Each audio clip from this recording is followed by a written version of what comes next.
Coming to the next set of non-cicatricial alopecias, which are effluviums. Effluviums means, again, a very important topic, diffuse hair shedding. You do not see a pattern, you do not see a patch, you see a diffuse hair shedding. Now, this is further divided into two types, Anagen effluvium and Telogen effluvium. We will talk about telogen effluvium in a while. Coming to anagen effluvium. Now, anagen effluvium is something that you see in patients who have undergone chemotherapy. Now, when a patient undergoes chemotherapy targets all my actively dividing cells. In my hair, since anagen is the growth phase, so anagen is the actively dividing cell.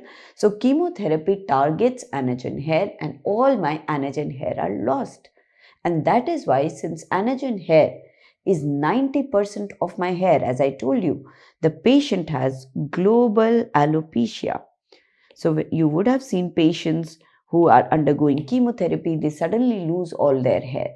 This is called as anagen effluvium or global alopecia, and that is because chemotherapy is targeting my actively dividing cells, which is anagen in case of hair.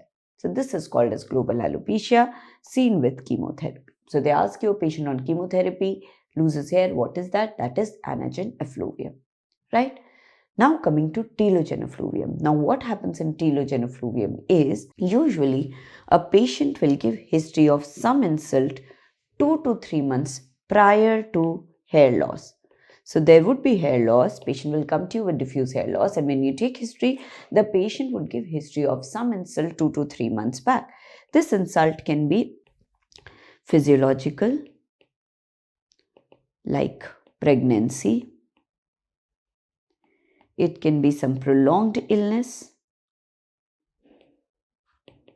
like TB, COVID, malaria, dengue, anything. There can be mental stress.